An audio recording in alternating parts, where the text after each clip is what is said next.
ಈ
ಪೌಷ್ಟಿಕ ಆಹಾರ ಕಾರ್ಯಕ್ರಮದಲ್ಲಿ ಕೈಗೊಂಡಿರುವ ಪಡೆದಿದ್ದಾರೆ.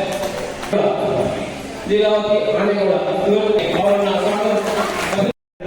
ಸಮಾಜವನ್ನು ಕಟ್ಟುವಂತ ವಿಚಾರಗಳಿರ್ಬೋದು, ಬೇಕಾದಂತ ಎಲ್ಲ ತಿಳುವಳಿಕೆಯನ್ನು ಕೊಡತಕ್ಕಂಥ ಕೆಲಸಗಳು ಈ ಪ್ರತಿ ತಿಂಗಳು ಆಗತಕ್ಕಂಥ ಈ ಸಮಯಗಳಲ್ಲಿ ಆಗುತ್ತೆ. ಅದು ಕಾನೂನಿನ ಬಗ್ಗೆ ಮಾಹಿತಿಯನ್ನು ಕೊಡಲಿಕ್ಕೆ ತಜ್ಞ ಯಾರು ಕಾನೂನು ವಕೀಲರಿರ್ಬೋದು, ಕಾನೂನಿನ ಬಗ್ಗೆ ತಿಳುವಳಿಕೆ ಇರ್ತಕ್ಕಂಥವರನ್ನು ಕರೆಸಿ ಆ ಮಹಿಳೆಯರಿಗೆ ಆ ಮಾಹಿತಿಯನ್ನ ಕೊಡುವಂತ ಒಂದು ಕಡೆಯಲ್ಲಿ, ಇನ್ನೊಂದು ಕಡೆಯಲ್ಲಿ ಕುಟುಂಬದಲ್ಲಿ ಸಾಮರಸ್ಯವನ್ನು ಹೇಗೆ ಕಾಪಾಡಿಕೊಳ್ಳಬೇಕು ಅನ್ನುವಂಥದ್ದು ನಾವೆಲ್ಲ ನೋಡ್ತಾ ಇದ್ದೇವೆ. ಗಂಡ ಹೆಂಡತಿ ಮಕ್ಕಳು ಅಥವಾ ಮನೆಯಲ್ಲಿರ್ತಕ್ಕಂಥ ತಂದೆ ತಾಯಿ ಇರ್ಬೋದು, ಮತ್ತೆ ಭಾವ ಇರ್ಬೋದು, ಅವರ ಜೊತೆಯಲ್ಲಿ ನಾವು ಒಂದು ರೀತಿಯಲ್ಲಿ ಇರುವಷ್ಟು ದಿನಗಳ ಕಾಲ ಅನ್ಯೋನ್ಯವಾಗಿ ನಾವು ಹೇಗಿರಬೇಕು ಅನ್ನತಕ್ಕಂಥ ರೀತಿಯಲ್ಲಿ ಅವರಿಗೆ ಕೌಟುಂಬಿಕ ವಿಚಾರಗಳ ಬಗ್ಗೆ ಮಾಹಿತಿಯನ್ನ ಕೊಡುವಂಥದ್ದು. ಅದಾದ ನಂತರ ನಮ್ಮ ಮನೆಯಲ್ಲಿರ್ಬೋದು, ನಮ್ಮ ವೈಯಕ್ತಿಕ ಇರ್ಬೋದು ಅಥವಾ ಪರಿಸರದಲ್ಲಿ ನಾವು ಸ್ವಚ್ಛತೆಯನ್ನ ಹೇಗೆ ಕಾಪಾಡಿಕೊಳ್ಬೇಕು, ಅಥವಾ ಯಾವುದೋ ಒಂದು ಸ್ಥಳಗಳಲ್ಲಿ ನಾವು ಹೋದಾಗ ಕೂಡ ಆ ಸ್ಥಳದ ಸ್ವಚ್ಛತೆಯನ್ನು ಹೇಗೆ ಕಾಪಾಡಬೇಕು ಅಂತ ಹೇಳಿ ಸ್ವಚ್ಛತೆಯ ಬಗ್ಗೆ ಆ ಮಹಿಳೆಯರಿಗೆ ಪ್ರತಿ ತಿಂಗಳು ಮಾಹಿತಿಯನ್ನ ಕೊಡುವಂಥದ್ದು. ಅದರ ಜೊತೆಯಲ್ಲಿ ಉಳಿತಾಯವನ್ನು ನಾವು ಯಾಕೆ ಮಾಡಬೇಕು, ಯಾವ ರೀತಿಯಲ್ಲಿ ಮಾಡಬೇಕು, ಉಳಿತಾಯದಿಂದ ನಮಗೆ ಏನು ಪ್ರಯೋಜನ ಆಗುತ್ತೆ, ಈ ರೀತಿಯ ಬೇರೆ ಬೇರೆ ವಿಷಯಗಳ ಬಗ್ಗೆ ಪ್ರತಿ ತಿಂಗಳು ಮಹಿಳೆಯರಿಗೆ ಇವತ್ತು ಮಾಹಿತಿಗಳು ಸಿಗುತ್ತೆ. ಇವತ್ತಿಲ್ಲಿ ಬಂದಿರ್ತಕ್ಕಂಥವರು ನಾವು ಎಲ್ಲ ಏನು 25 ಕೇಂದ್ರದವರು ಎಲ್ಲ ಅಂದ್ರೆ ಸುಮಾರು 2,000 ಜನ ಆಗ್ತಾರೆ. ಆದ್ರೆ ನಾವು ದೂರದವರಿಂದ ಪ್ರತಿಯೊಂದು ತಾಲೂಕಲ್ಲಿ ಕೂಡ ನಾವು ಒಂದೊಂದು ವೆಹಿಕಲ್ ಕೊಡ್ತಿಲ್ಲ, ಆ ಹಾಲು ತಗೋದ, ಆ ಟೀ ಕುಡ್ತವ, ಆ ಸಾಮಾನು ತಗೋದ ಹೇಳ್ತಾರೆ ತಪ್ಪು. ಮಕ್ಕಳು 18 ವರ್ಷ ಡಿಎನ್ನೇ ಗಾಡಿ ಕೊಡ್ತಾವ, ವೆಹಿಕಲ್ ಕೊಡ್ತಾವ. ನಿನ್ನೆ ಆ ಥರ ಅವ್ರಿಗೆ ಅವಾಗ ಇರ್ತಾರೆ ಅಪ್ಪತ್ತು ಬರ್ತಾರೆ ಆ ಥರ ಕುಡಿಯಿದೆ. ನಿನ್ನೆ ಅವಾಗ ಬುದ್ಧಿವಾದ ಹೇಳಿ ಗಾಡಿ ಮತ್ತು ಮಕ್ಕಳಿಗೆ ಒಳ್ಳೆ ರೀತಿ ಬುದ್ಧಿವಾದ ಹೇಳಿ ಶಾಲಾ ಕಲಿಸಬೇಕು. ಅದಕ್ಕೆ ಮುಖ್ಯ ಪಾತ್ರ ಮಹಿಳೆಯರು.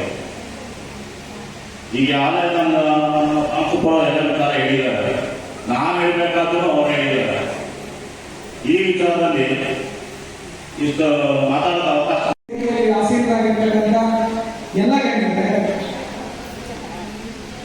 ಈ ಕಾರ್ಯಕ್ರಮದ ಕೇಂದ್ರ ಬಿಂದುಗಳು ಆದಂತ ಎಲ್ಲ ಗ್ರಾಮ ವಿಕಾಸ ಸರ್ವ ಸದಸ್ಯರುಗಳು, ಮಾಧ್ಯಮದ ಮಿತ್ರರುಗಳು, ಇವತ್ತಿನ ಈ ಕಾರ್ಯಕ್ರಮ ಬಹಳ ಅರ್ಥಪೂರ್ಣವಾದಂಥ ಒಂದು ವಿಶಿಷ್ಟವಾದಂತಹ ಒಂದು ಕಾರ್ಯಕ್ರಮ. ಮಾತೃಶ್ರೀ ಹೇಮಾವತಿ ಅವರ ಮಹತ್ವಾಕಾಂಕ್ಷಿ ಯೋಜನೆಗಳಲ್ಲಿ ಒಂದಾದಂತಹ ಈ ಗ್ರಾಮ ವಿಕಾಸ ಯೋಜನೆ ಮಹಿಳೆಯರನ್ನ ಅಂದು ಮಹಾತ್ಮ ಗಾಂಧಿಯವರು ಸ್ವತಂತ್ರ ಪೂರ್ವದಲ್ಲಿ ಏನು ಕನಸು ಕಂಡರು,